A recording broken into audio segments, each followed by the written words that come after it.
Hello everyone, আমি পূজা। তোমরা দেখছো পূজাস লাইফস্টাইল চ্যানেল। এই চ্যানেলে তোমাদের সবাইকে অনেক স্বাগত, অনেক ভালোবাসা। আশা করছি তোমরা সবাই নিশ্চয়ই অনেক ভালো আছো, আর আমিও খুব ভালো আছি। চলে এসেছি আরও একটি নতুন ব্লগ নিয়ে। এটি হলো 24 এপ্রিল সন্ধেবেলায়, আর আমাদের ইনভিটেশন ছিল একটা বার্থডে পার্টিতে। তো সেখানে আমি আর আমার হাজব্যান্ড চলে গেছিলাম। যা গরম পড়েছে, তোজোকে আর আজকে আনিনি। ভেবেছিলাম ওকে নিয়ে আসবো, কারণ সব জায়গায় ওকে নিয়ে যেতে ইচ্ছে করে, কিন্তু যা গরম পড়েছে না, বাচ্চাটা আমার কষ্ট পাবে। তো সেই কথা ভেবে আর ওকে আনিনি। ওকে আমার মায়ের কাছে রেখে এসেছি, আর খাবারটা দিয়ে এসেছি, মা ওকে খাইয়ে দেবে। তো দেখো, এসে দেখলাম এখানে ডেকোরেশনটা খুব সুন্দর করেছে এখানে। তো চলো আগে ভিতরে যাওয়া যাক। মানে অরিত্রিক, যার জন্মদিন আজকে, তো তাকে তো খুঁজেই পাচ্ছিলাম না। তো তাকে খুঁজে না পেয়ে তার মায়ের হাতেই তার গিফটটা দিয়ে দিলাম। তো স্বাভাবিকভাবেই সে আজকে এক জায়গায় থাকবে না, সে আজকে চারিদিকে মাতিয়ে বেড়াবে, তার জন্মদিন বলে কথা। তো ওখান থেকে গিফটটা দিয়ে আমরা চলে আসলাম মকটেল কাউন্টারে। যা গরম করেছে, এখন তো চা কফির দিকে কেউ মানে ধারে কাছেও কেউ যাবে না। সবাই আজকে মানে এই গরমে সবাই ঠান্ডাই খুঁজবে।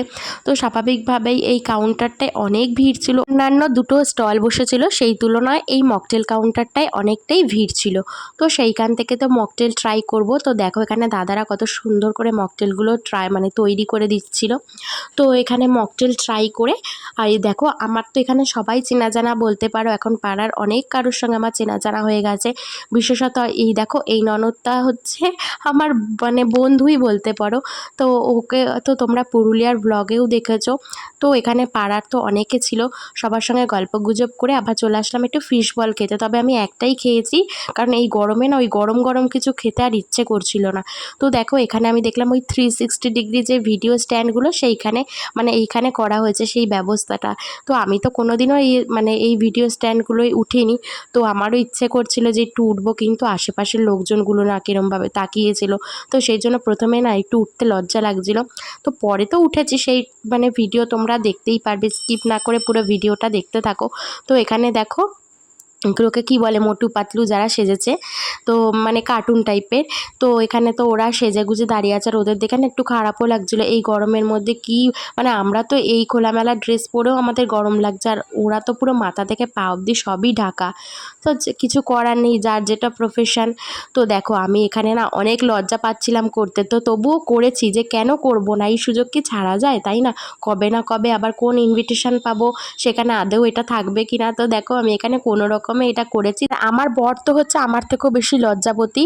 ওকে কতবার বললাম, চলো তুমি আমার সঙ্গে করবে, তোমার কিচ্ছু করতে হবে না, জাস্ট তুমি দাঁড়িয়ে থাকবে। কিছুতেই এলো না, উল্টে আমি করছি বলে দূর থেকে হাসছে, আর ওই জন্য আমার আরও বেশি লজ্জা লাগছিল। তো যাই হোক, এই সময় আমার আর বেশি লজ্জা লাগেনি, কারণ আমার পাশে আমার সঙ্গী ছিল, আমার ননদ। তো আমি দেখো এই সময় অনেকটাই ফ্রি হয়ে গেছিলাম। তো দেখো দুজনে মিলে তো সুন্দর করে একটা ভিডিও বানিয়ে নিলাম। তো ভিডিওটা অন্য গানের সঙ্গে আমি অ্যাটাচ করেছি।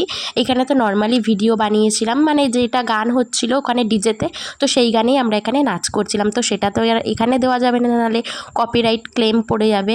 তো যাই হোক, এখানে ভিডিওটা বানিয়ে তারপরে আমরা চলে যাবো একটু নাচানাচি করতে, কারণ এই ভিডিওতে তো আর এরকমভাবে তো জম্পেশভাবে নাচানাচি হবে না, যেটা হচ্ছে ওই ডিজেতে আমরা নাচতে পারবো। তো দেখো এবার আমরা চলে গেলাম সোজা ডিজেতে নাচতে। তো এটা হচ্ছে আমার একটা পাড়ার বৌদি বলতে পারো। তো সেই বৌদি আমাকে টেনে নিয়ে চলে গেছিলো, আর সবাই এই সময় নাচানাচি করছিল। তো সেই জন্য আর কোনো লজ্জা লাগেনি। আর আমার বর তো ভিডিওই করতে ব্যস্ত, তো ও ভিডিও করছিল আর আমি এদিকে নাচ করছিলাম। তো সবাই মিলে তো ভীষণ মজা করেছি। তোমাদের কেমন লাগছে ভিডিওটা অবশ্যই কমেন্ট করে জানিও। আর হ্যাঁ, কে কোথার থেকে দেখছো সেটা কিন্তু একটু ভিডিওতে জানিও, তবেই বুঝতে পারবো যে তোমরা কোথার থেকে আমার ভিডিও দেখছো, আর আমার ভিডিওটাই বা কতদূর পর্যন্ত পৌঁছচ্ছে।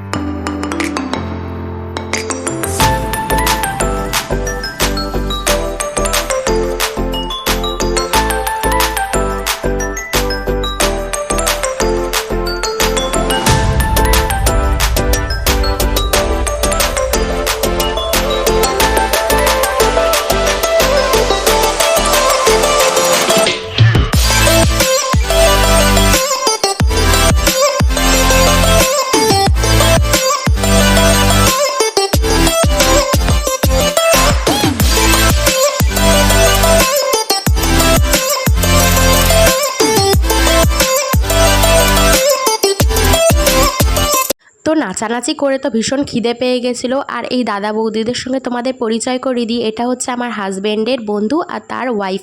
তো এখানে খাওয়া দাওয়া সেরে আমাদের প্রায় রাত আস্তে আস্তে 12টা তো বেজেই গিয়েছিল। তো এসে দেখলাম তোজো দেখো এখানে কি ড্রেস পরেছে, দেখেছো? হাসতে হাসতে তো রীতিমতো আমার পেট ব্যথা হয়ে গেছিলো। কারণ হচ্ছে ও পিপিদের বাড়িতে তো থাকে, আর পিপিদের হচ্ছে এসি চালিয়েছিল, আর ওর না এসিতে পরার মতো সেরকম জামা ছিল না বলে পিপির ড্রেসটাই ওকে পরিয়ে দিয়েছে। আর পেছনে দেখো গার্ডার মুড়ে দিয়েছে যাতে ঘেঁটি থেকে না খুলে পড়ে যায়। মানে ওকে পুরো মনে হচ্ছে একটা ছোট্ট ভূতু, ওই ভূতু সিরিয়ালে ছোট্ট একটা ভূতু। আর দেখো একা একা আজকে এসি চালিয়েছে বলে হাততালি মারছে, দেখেছো? তো যাই হোক, এইভাবেই তো আমাদের সন্ধেটা কেটে গেল। আমার ভিডিওটা তোমাদের কেমন লাগলো জানিও। আগামী দিনগুলোতে আরও ভালো ভালো ভিডিও আনার চেষ্টা করব। অবশ্যই ভালো লাগলে লাইক আর সাবস্ক্রাইব করে দিও। ততক্ষণের জন্য